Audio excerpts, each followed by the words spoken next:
Professional ഗായകരോ മുൻപ് സംഗീതം പഠിച്ചിട്ടുള്ളവരോ അല്ലാത്ത രാമന്തളിയിലെ ശ്രീ ശങ്കരനാരായണ ഭജന സംഘം ശ്രദ്ധ നേടുന്നു.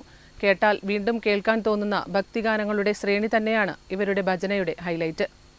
ക്ഷേത്രങ്ങളിൽ പ്രത്യേക പൂജകളും വഴിപാടുകളും നടത്തുമ്പോൾ ഒഴിച്ചുകൂടാനാകാത്ത ഒന്നാണ് ഭജനം. പ്രാദേശികമായി അറിയപ്പെടുന്ന പാട്ടുകാരും മറ്റുമൊക്കെയായിരിക്കും ഇത്തരം സംഘങ്ങളിൽ ഗായകരായി എത്തുന്നത്. പലപ്പോഴും ഗ്രാമപ്രദേശങ്ങളിൽ ഇത്തരം കാഴ്ചകൾ സജീവമാണ്. ദേവീദേവന്മാരെ പാടിയുണർത്തുന്ന സ്തുതിഗീതങ്ങൾ ആലപിച്ച് രാമന്തളിയിലെ ശ്രീ ശങ്കരനാരായണ ഭജന സംഘം ശ്രദ്ധ നേടുകയാണ്.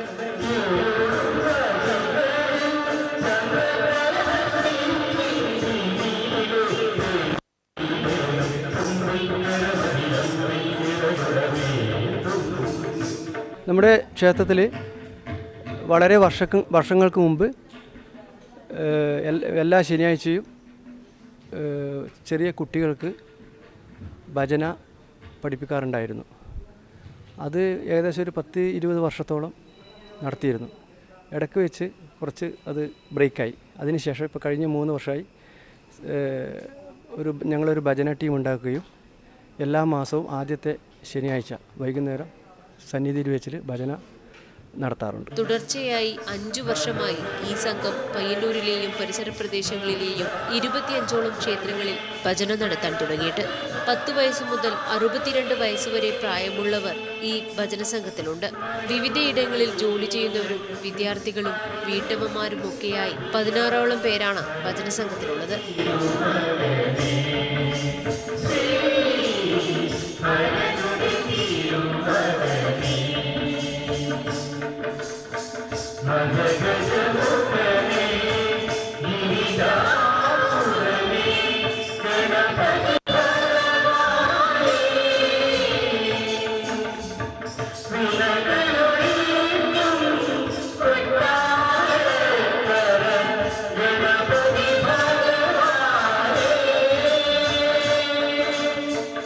അയ്യപ്പൻ, കൃഷ്ണൻ, മുരുകൻ സ്തുതിഗീതങ്ങളും ദേവീ ഭജനയുമാണ് ഇവർ ആലപിക്കുന്നത്.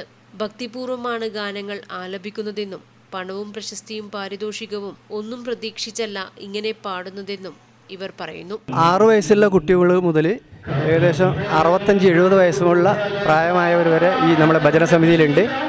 വിവിധ ക്ഷേത്രങ്ങളിൽ ഇപ്പോൾ ഞങ്ങളെ ശ്രീ ശങ്കരനാരായണ ഭജന സമിതിയുടെ നേതൃത്വത്തിൽ ഭജന നടത്താറുണ്ട്.